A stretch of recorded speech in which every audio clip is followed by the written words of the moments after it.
It is 6:30 p.m. in Cameroon. Good evening and thanks for joining us on the 6:30 p.m. edition of News on My Media Prime Television. I am Fon Quinter live from Douala, the nation's economic capital. The news starts now. The bombing of the vehicle of the divisional officer for Ekondo Titi yesterday by alert separatist fighters has received severe condemnation from Cameroonians. Reacting to the incident, activists and politicians have urged the government to quickly find effective ways to end the killings in the northwest and southwest regions of the country. Join Gong has details in the full report.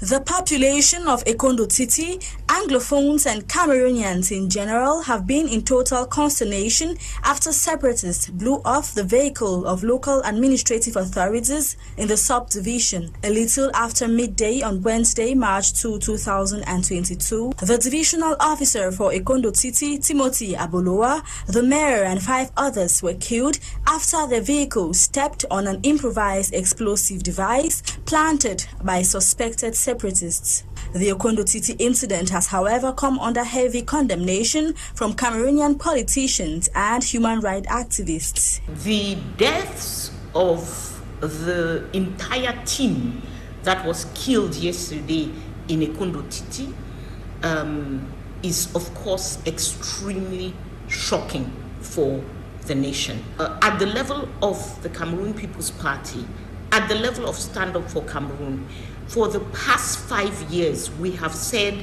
the fight should be non-violent, that any issues which are to be brought on the table, any causes which we are standing for, we should do so in a non-violent manner. All what we get from the government is they say everything has returned to normalcy, but this time around it has targeted a top government official. I'm talking on the representative of the head of state, and they keep on telling us that everything has returned to normalcy. You see that the crisis has now taken a different turn. We don't even know what is happening.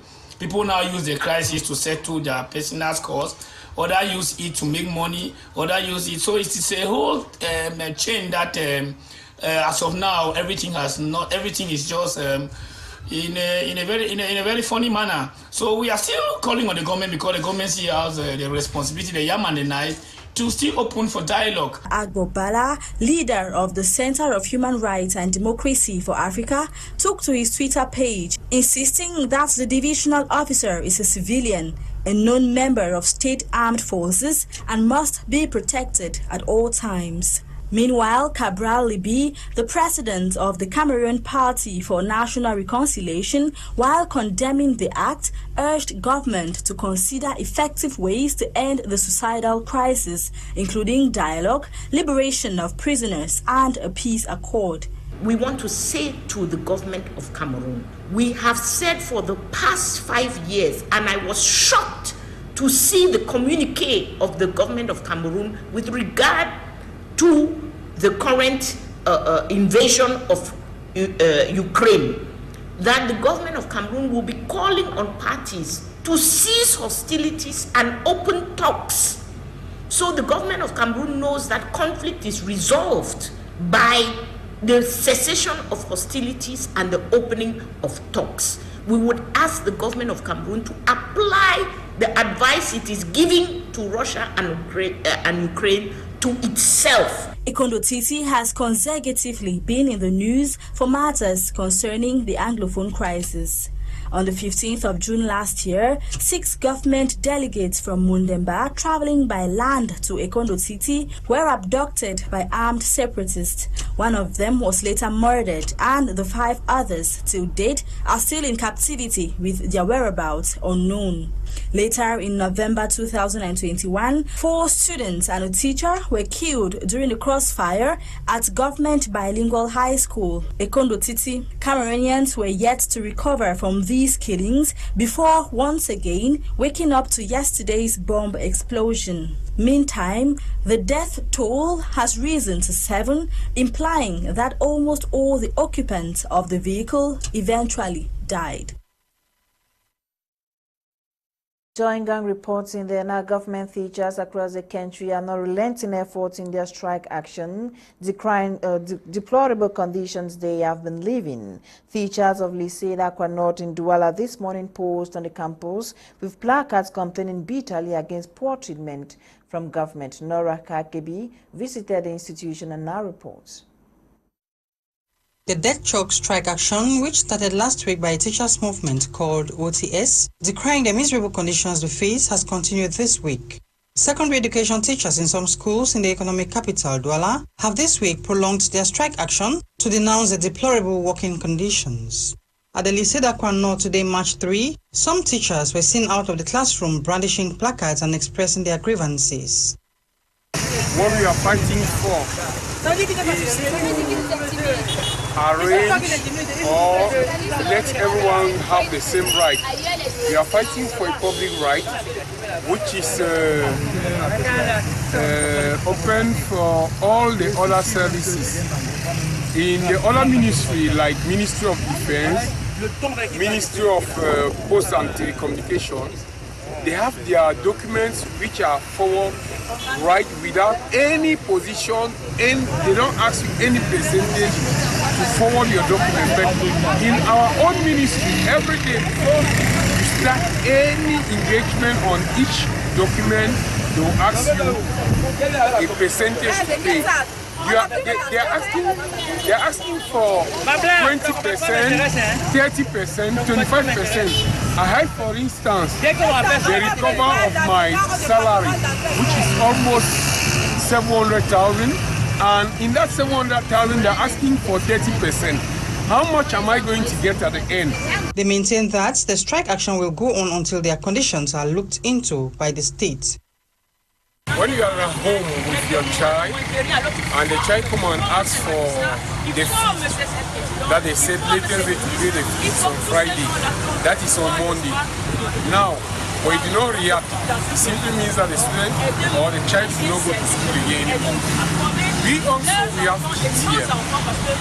We have kids in this school that we are paying their fee, taking care of everything there.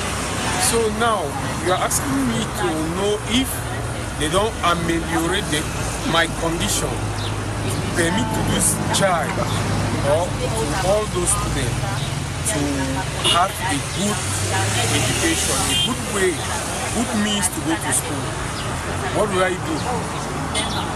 Should I continue to suffer in suffering without any amelioration? Still in Douala, at the government bilingual high school in Dokpasi, students equally brandish placards, raising their voices on the assembly ground, "Pay our teachers." Students across the country have been missing out on lectures since the start of the strike action, and the government is yet to respond positively to the plight of the disgruntled teachers. The strike operation has hampered the education sector as classes have been brought to a halt. However, despite the disruption of lectures, the principal of Lycée d'Aqua North, Mr. Olivier Alima Mbombo, has managed the situation in his establishment, and mock exams are currently going on with the help of PTA teachers. This situation, we have tried to solve this problem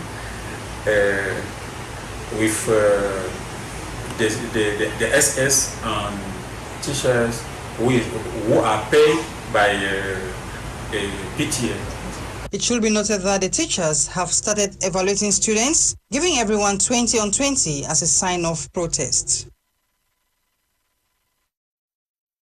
There's been reports of an increase in the rate of theft in Yaoundé, the nation's political capital. Since January, a majority of Yaoundé city dwellers have been crying foul as they keep falling prey to Koledlung, caught up with some victims who recount their experience. Our report.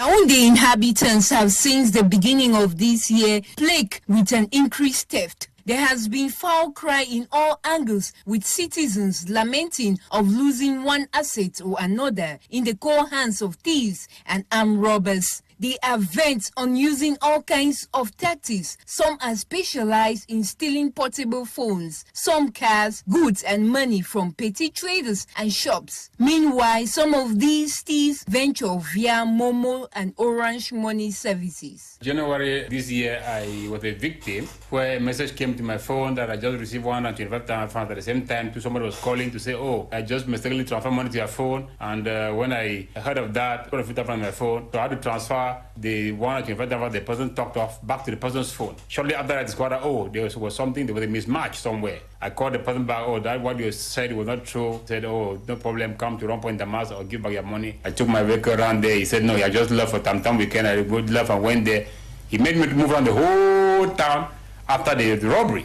This has expanded to other tricks in getting quick cash and assets, which a person has taken years to toil and labor for just to lose in the twinkle of an eye. I have a sister who of recent too was robbed of her phone, her bag. Yet in Yaoundé, he came from traveled all the way from Bavsam to Yaoundé here. We got to Tongolo there, bought the taxi, and the taxi, there were 4 people in the taxi. After a short while in the taxi, the first people dropped. After another short distance again, another person dropped. A lone person that was there removed the knife and said, don't give me your bag and everything you have now. Your name is death. For the fear of being stabbed, you have to give the phone and the bag and everything. Victims of theft in the Central region keep increasing every day. Increased theft in Yaoundé.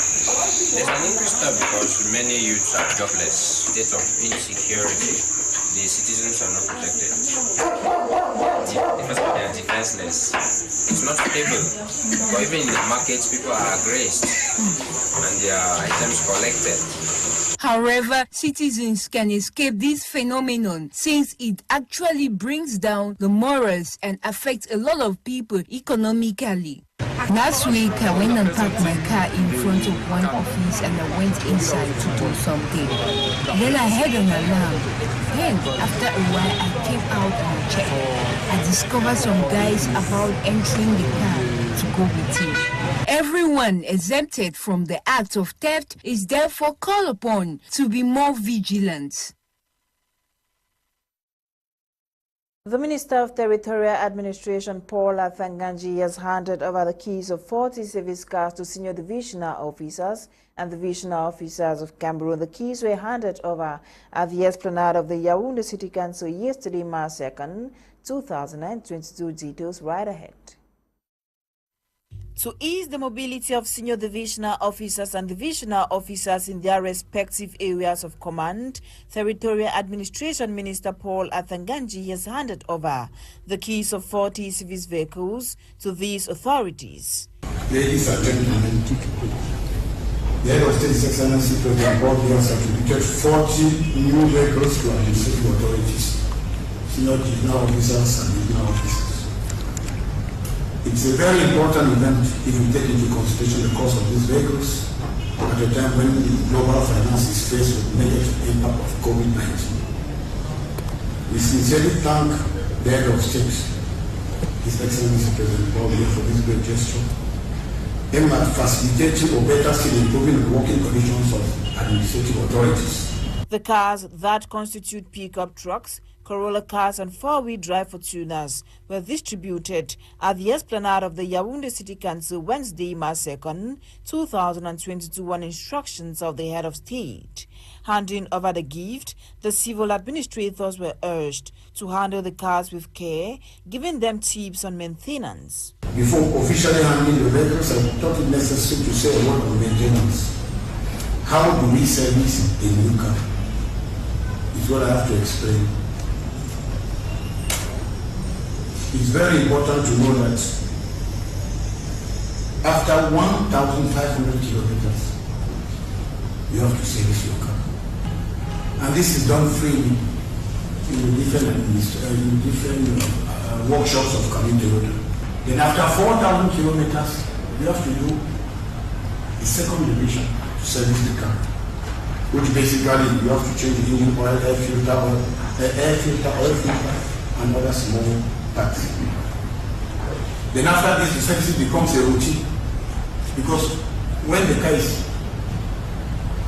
when you have your first control, there's a clear indication. If you did that, for instance, 4,000 kilometers, they will tell you that the next servicing will be at 8,000 kilometers or 3,000 kilometers. And you have to respect it. And if you respect it, then the car can last for long. The beneficiaries, who saluted the gesture of the head of state, promised to use the gift judiciously. You know that we have the duty to maintain peace and order in our different units, and we cannot do it in the best manner without a means that can increase our mobility in the ground.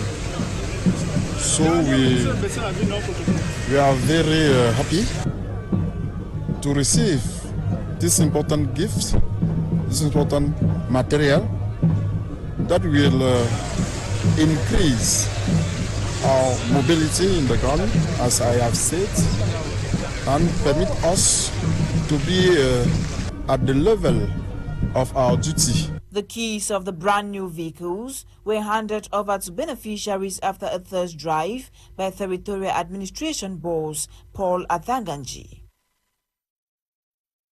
Still ahead, the Cameroon Baptist Convention Health Services has donated an Everest V4 Braille embosser to facilitate large-scale production of GC examination questions for candidates with visual impairment. The equipment, worth 7.5 billion francs CFA, falls in line with their commitment to support the GCE board in mainstreaming disability in the conduct of the exam. Charles Kiwa reports.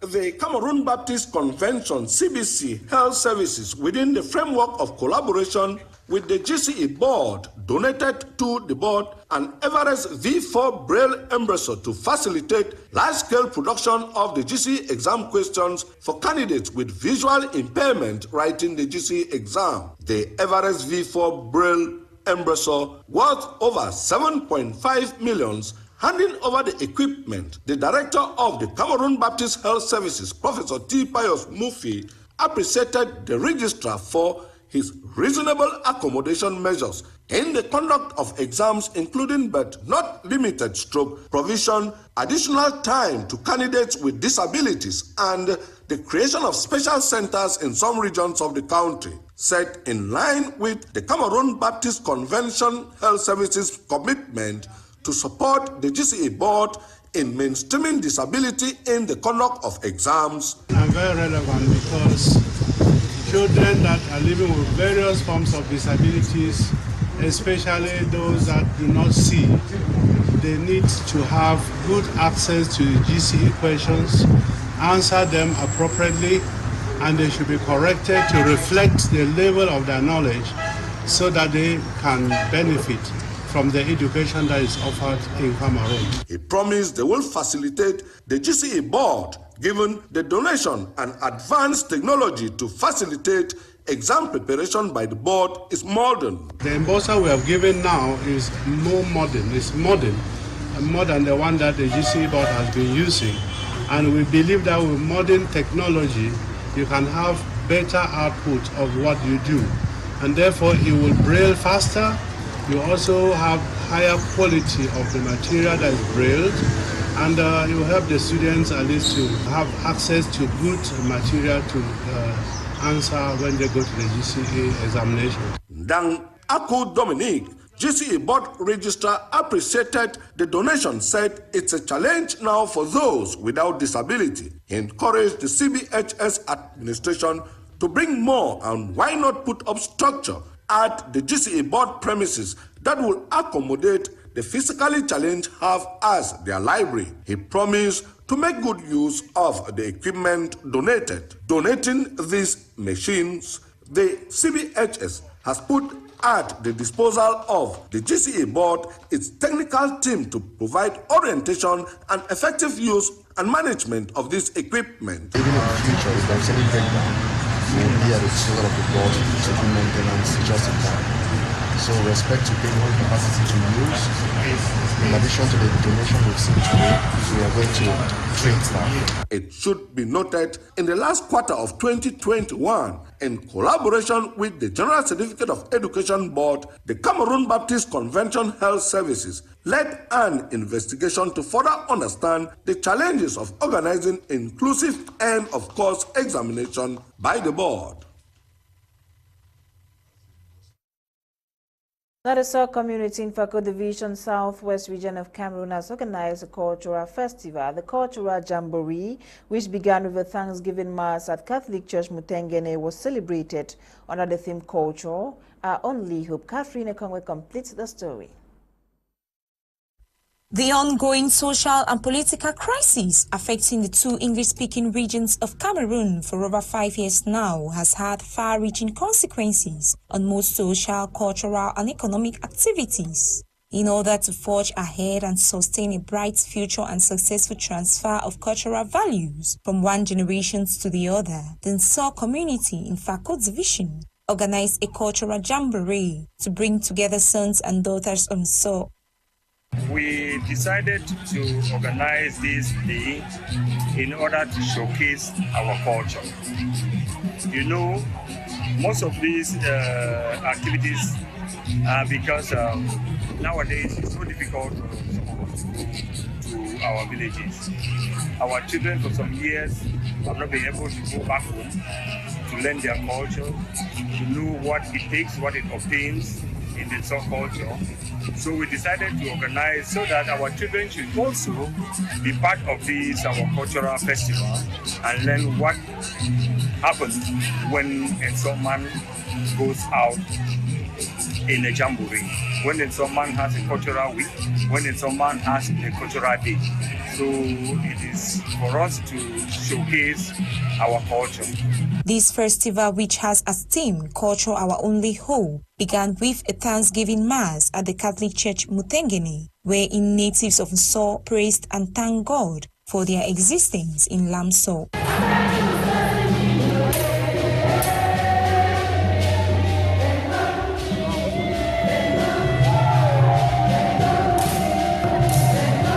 The sons and daughters of Nsor also came out in their different colorful traditional regalia to showcase their different traditional dances. It was a satisfying activity as the onlookers cheered and danced to the rhythm of the drums and music. The chairman of the organizing committee also reiterated that culture is the only hope and means through which the Nsor people can be united. This festival today, first of all, will benefit our children, as I said before, because they are exposed to so many dances, so many dance groups that will be performing today. The children themselves will be able to show their talent, their skills, as far as cultural dances are concerned. So as they grow up, they will continue and also bring the Nsor culture to the limelight. Hence, all activities which are geared towards promoting and preserving Cameroonian cultures are encouraged as they stand as a stepping stone for a successful transfer of cultural values from one generation to the other, and also a means to sustain national security and unity. And news out of Cameroon, 6 ministers in Mozambique have been sacked by President Filipe Nyusi in a second major cabinet reshufflement in recent months. Get full details and other top African stories with Eileen Sama as she toured the continent. Let's begin our tour of the African continent today in Mozambique, where President Filipe Nyusi has sacked 6 ministers, including that of finance, in a major reshuffle. The announcement was made in a statement that did not offer any reasons for the dismissal of the minister or give indications of when the positions would be filled. Note here that the cabinet reshufflement is the second major one in recent months. Among those sacked are the ministers of Public Works, Inland Waters and Fisheries, Mineral Resources and Energy, Sea, Housing and Water Resources. Political observers in Mozambique say they are not surprised by the sackings. Recall here that in November 2021, President Nyusi sacked and replaced the Ministers of Defense and Interior. Moving over to South Africa, satellite broadcaster MultiChoice has announced it will stop broadcasting state-owned Russia Today news channel on its DSTV platform until further notice. MultiChoice cited in a statement that sanctions imposed by the European Union on Russia, which led to the global distributor of the channel ceasing to provide the broadcast feed to all supplies, including MultiChoice. It is worth noting that MultiChoice DSTV service broadcasts to the whole African continent. This follows the European Union's decision on Wednesday to suspend the distribution of Russia Today and Sputnik across the bloc, terming the channels as disinformation and information manipulation assets. Elsewhere in Guinea, the opposition has threatened to hold demonstrations against the country's transitional authorities over poor management. The development comes few days after the opposition urged the military junta to issue a list of all its members for the purpose of transparency. According to the National Front for the Defense of the Constitution, the transition was going off course. However, the duration of Guinea's transitional process remains unknown. For the record, there was a document that proposed a 4-year transition that leaked, but the authorities do not comment. Nonetheless, the opposition group wants clarity on who is part of the junta and the duration of the transitional process. Eileen Summers report ends today's edition of Prime News on My Media Prime Television. Coming up at exactly 7 p.m. is Prime Hour with Kum Leonard and his team. My name is Fon Quinter. Have a great evening in the company of more programs on the African Eye. Good night.